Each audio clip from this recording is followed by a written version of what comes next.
and Deuteronomy chapter 5. We've been looking at the Ten Commandments.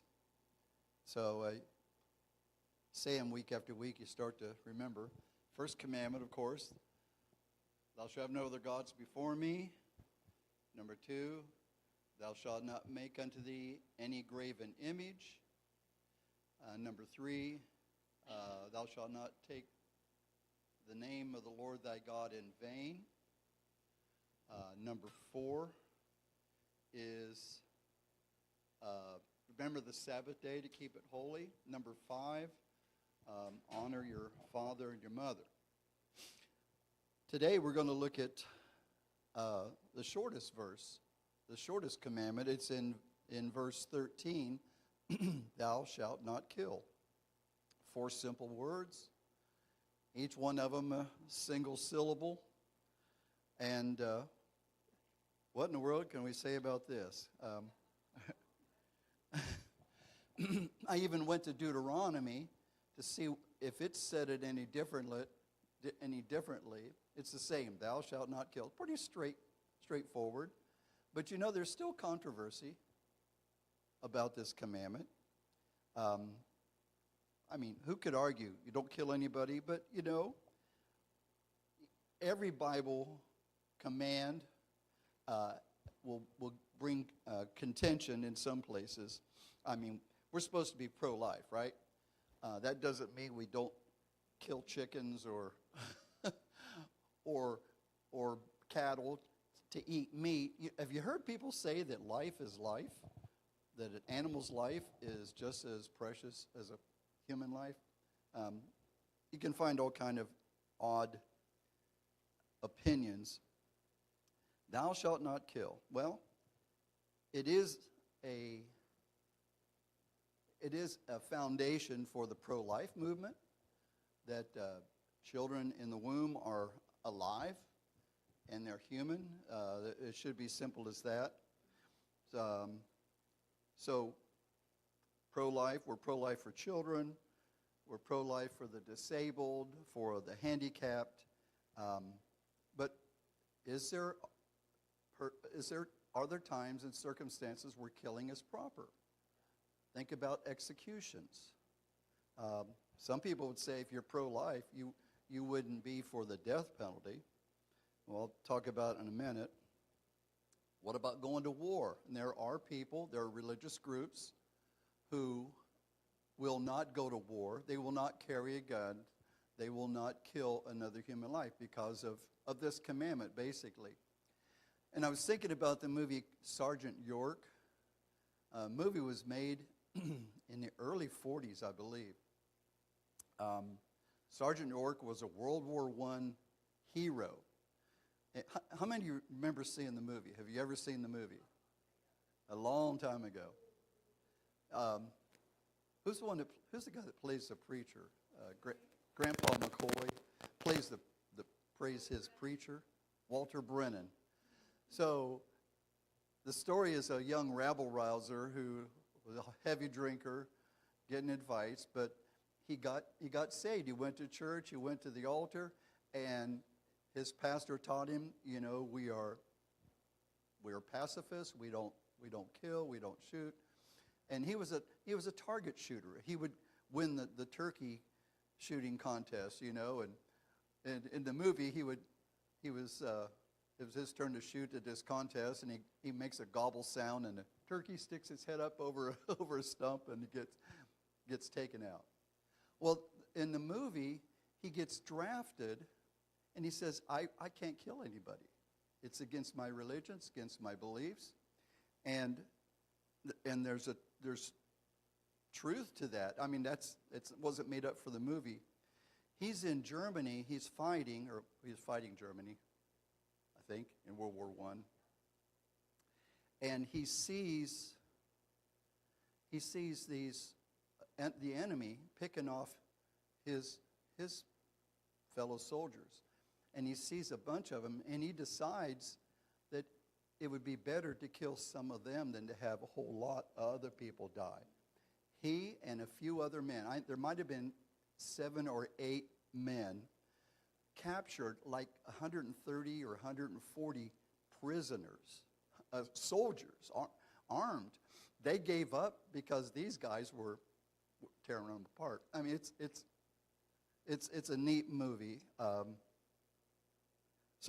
I'm just an example. There are people who are that don't want to, they'll go to war and they'll be a medic, or they'll be something else, that doesn't require them to shoot another individual, and I can understand that. I don't think I would want to kill someone either, but this law is not, this commandment is not an argument that's saying you don't defend yourself.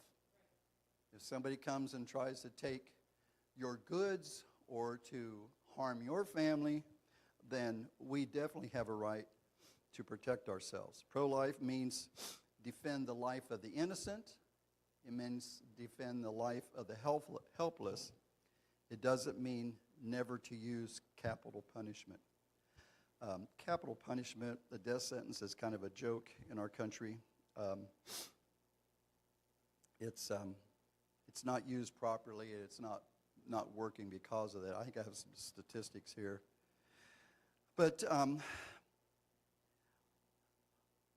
we don't, when we see this sentence, it says, thou shalt not kill, we have to take in context the rest of the Bible, not just this phrase. It's true of every doctrine. You can go a long ways off the beaten path if you just stick to one phrase or one term or one scripture even. In the rest of this chapter, let's go down to verse 18. And we're going to read 18 to 21 in Exodus chapter 20. Verse 17 is the wording of the 10th commandment. So this is a continuation of God speaking. This is God speaking not just to Moses, but to all of Israel. They were in the sound of God's voice, so we'll see that here. In verse 18, and all the people saw the thunderings on Mount Sinai, and the lightnings, and the noise of the trumpet, the voice of God speaking, really, and the mountain smoking. And when they saw it, they backed up. Said, something's going on here that is more powerful than I want to be close to. And they stood afar off. And they said to Moses, Moses, tell you what, you talk to God and we'll listen to you. You speak with us, we will hear. But don't have God speak to us anymore. We're going to die. They were so overwhelmed by the presence of Almighty God within their vision on the mountain, and a voice of thunder that was so loud it was like a trumpet blast. Did you ever hear a trumpet blast that's really sharp and loud? Kind of like our dog, that dog barking, that we Augustus, your dog. That dog has a sharp bark, doesn't he? Yeah, if you're kind of half asleep watching something on TV and all of a sudden, but they heard God's voice. They knew it was God.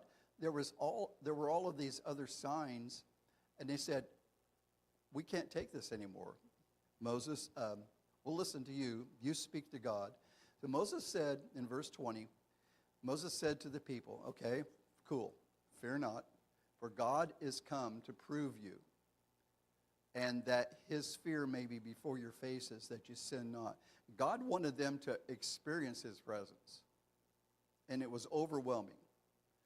And that's God holding things back. We couldn't go as humans in our natural bodies. We couldn't go into God's presence and live. We would disintegrate in a pool of bubbles or tears. I think verse 21, and the people stood afar off. They backed off.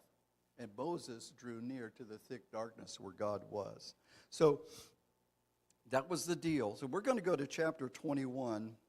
We're going to look at verses 12 to 17. I think we'll take those one verse at a time, because this is a continuation of God speaking to Moses. This isn't a new chapter of what's going on. Chapter 21 through 24, I believe, God is speaking to Moses directly. And here in beginning with verse 12, God is saying, in reference to what we just read, thou shalt not kill, he says, a man that smites a man so that he die shall be surely put to death. And the way it's written, if he hits him or clubs him in such a way that he wants to kill him and does, that man, the murderer, shall be put to death. So that's the first one. Verse 13 is a little bit different. And if a man lie not in wait, so he's not sneaking up on somebody, he's not trying to trap somebody, he might be working in the field. Because there's another verse, I guess in Deuteronomy, where if somebody's chopping down a tree and the head of the axe flies off and kills somebody, he didn't mean for that to happen. So it says, if a man is not lying in wait, but God deliver him into his hand. And these are verses that are hard to convince unbelievers, but the Bible's written in such a way that everything that happens, God built this world, and so there's good and there's bad, and this doesn't mean that God wanted somebody dead. It just I don't think I'm able to even say it in a good way, but but it's basically saying that, life happens, and everything that's made came from God. So the phrase is, if a man lie not in wait, but God deliver him into his hand, then I will appoint thee a place whither he shall flee. There were cities called cities of refuge. If two people were working and an accident caused one person to be killed, the other guy could be hunted down by the family and murdered. If you were in that situation, you would flee to a city of refuge, and you would be interviewed there, and they would accept you if you weren't a deliberate murderer. And they were in safety in that city, that no one could come in to bring vengeance. Verse 14 speaks about that city of refuge. But if a man comes presumptuously upon his neighbor to slay him with guile, he's upset, thou shalt take him from mine altar that he may die. That verse is saying, if this guy's a murderer and he goes into the temple and he's hanging on the altar and he's praying, oh, I didn't mean to do it. I'm sorry I did it. No, if he deliberately killed, I don't care where he goes, you take him. He's not going to get refuge anywhere. So God is for capital punishment. Verse 15, we read this a little bit last week. He that smiteth his father or his mother shall be surely put to death. Now in this phrase, smiting here, I don't believe doesn't kill him. He gets physical and fights, slaps or punches, or otherwise physically harms. Someone that will do that to their mother or father is to be put to death. This is the same speech where God says, thou shalt not kill. So, verse 15. Verse 16, I like this one. He that stealeth a man and sells him. What do we call that today? Slavery or kidnapping. Yeah. If you take somebody against their will and haul them off somewhere for whatever purpose, he that stealeth a man and selleth him, or if he be found in his hand, he shall be surely put to death. Kidnapping is a capital crime in God's eyes. In verse 17, I think is where we're going to stop. He that curseth his father or his mother shall surely be put to death. So God really highlights the fifth commandment about honor your parents. There are a lot of other verses we could go to about this person shall not live, this person deserves to die as well. And I was talking about death row. You ever hear people say that death row doesn't really seem to be a deterrent because, yeah, you can get the death penalty and go on death row, and you sit there. That's no deterrent. I was reading a U.S. military judge scheduled the trial for the alleged mastermind Khalid Sheikh Mohammed and 3 co-defendants to begin.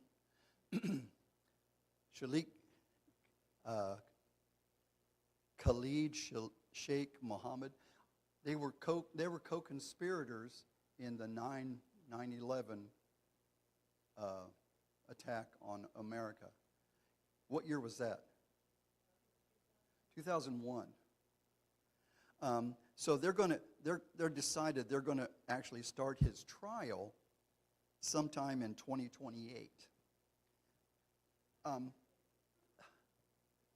People today don't hardly care about 9/11 because it's been so long ago. Kids don't know about it, do they? Capital punishment. You know who does believe that capital punishment works? Mobsters, gang members.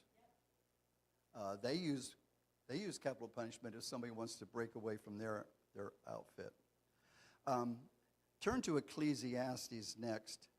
This verse in Ecclesiastes 8:11 refers to the proper use of legal means against evil. And it says a simple thing: because the sentence against an evil work is not executed speedily, because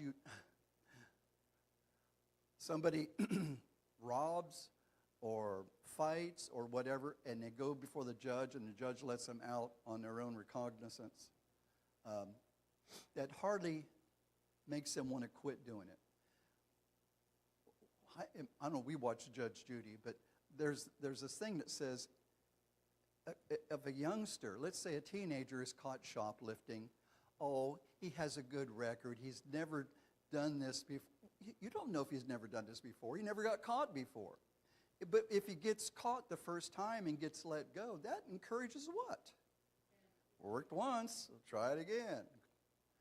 Because sentence against an evil work is not executed speedily, therefore the heart of the sons of men is fully set of them to do evil.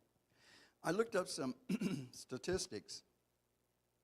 There was a person on death row for 45 years, and they commuted his sentence to a life. 45 years. Where were you 45 years ago? That's a long time. The average time, and we have almost 2,000 people on death row right now in America. 2,000.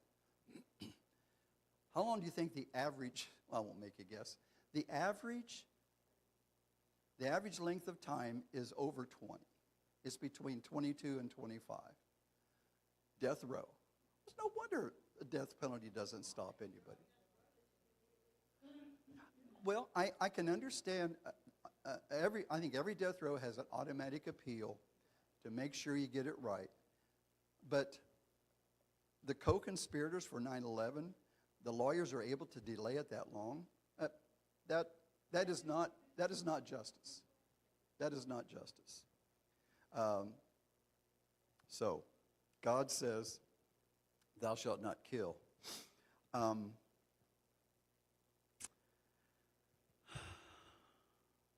In chapter 9 of Genesis, I wanted to emphasize that this commandment, Sabbath keeping, might have been a new thing, but the commandment to not kill, as far as capital punishment, goes back to Noah's time. When we read about Noah, the world changed after the flood. And we don't understand, I don't think we realize how much of a change was in the existence before the flood and after the flood. But this here this verses 1 to 7 gives us an understanding of some of it. And it says, God blessed Noah and his sons. This is after departing the ark. And he said unto them, I want you to be fruitful and multiply and replenish the earth. That was God's original statement to Adam and Eve. And he said, the fear of you and the dread of you shall be upon every beast of the earth. Now, we're familiar with that, aren't we?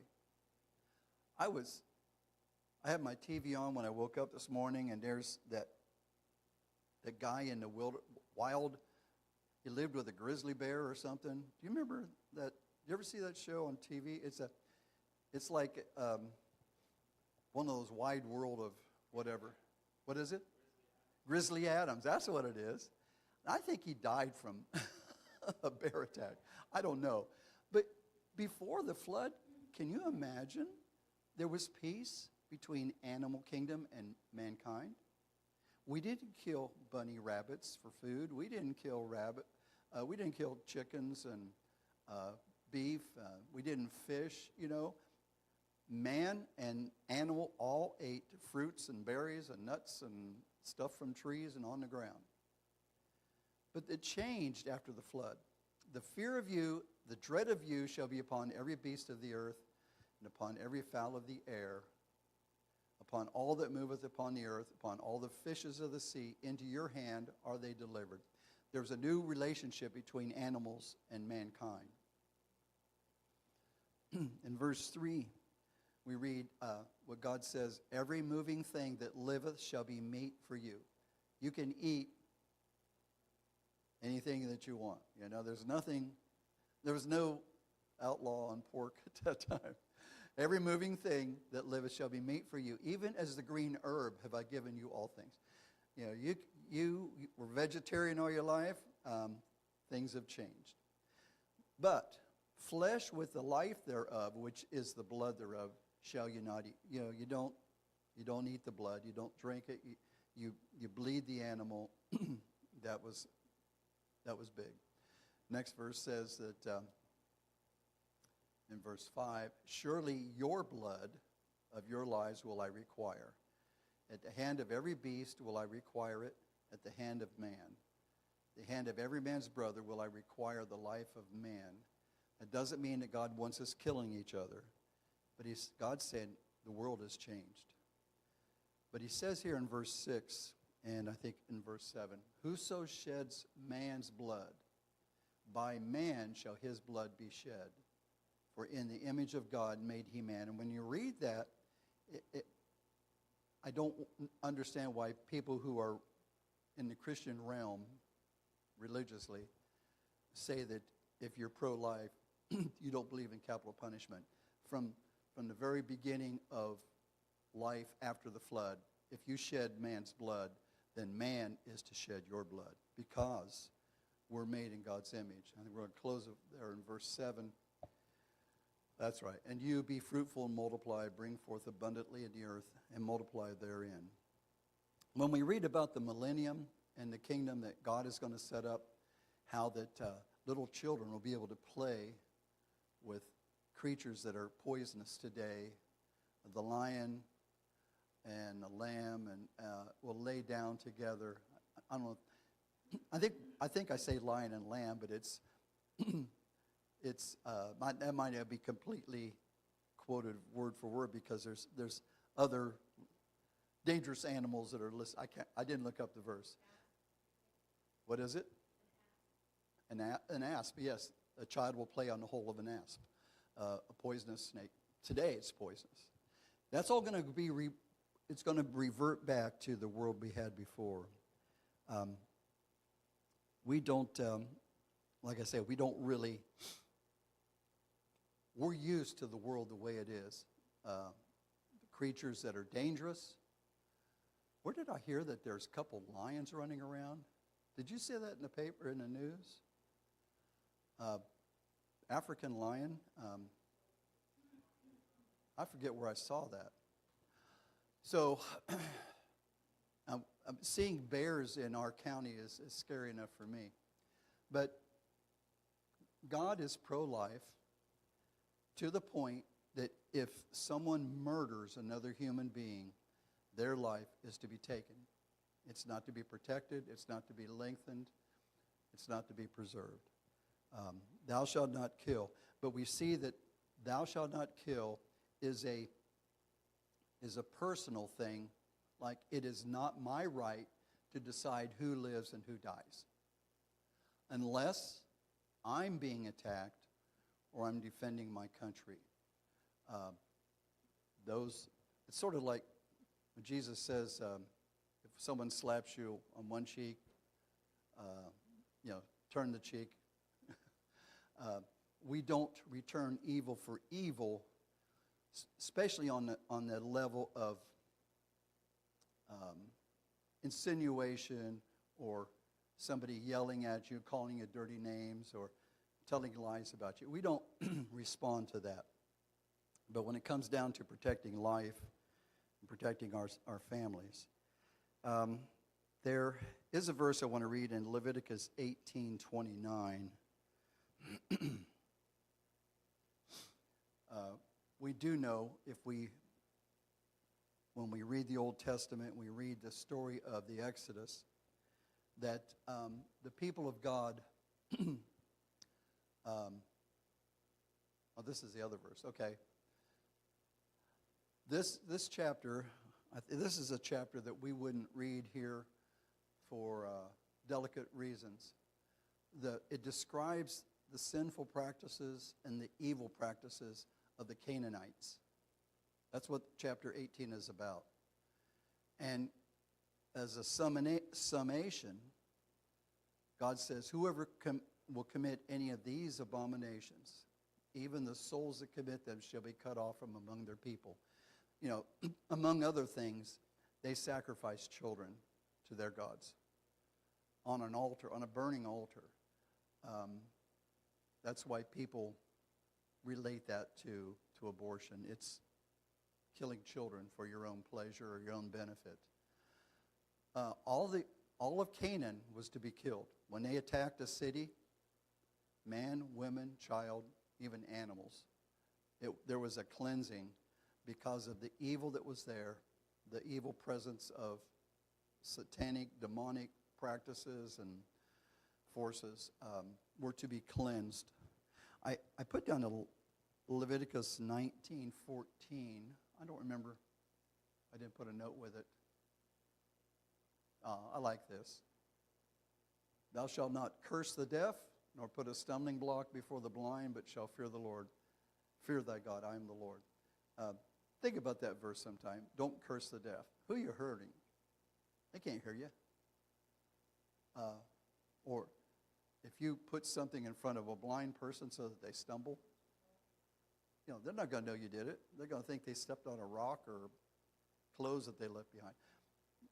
God says, I can see what you're doing. I can see what's in your heart. We're to be positive people. That didn't really go with the lesson, but it's just one I come across and I like. So, thou shalt not kill. Just another example of why we don't take one verse and make that our religion. Anything, buddy? Anything else? All right. Thank you so much. See you next week.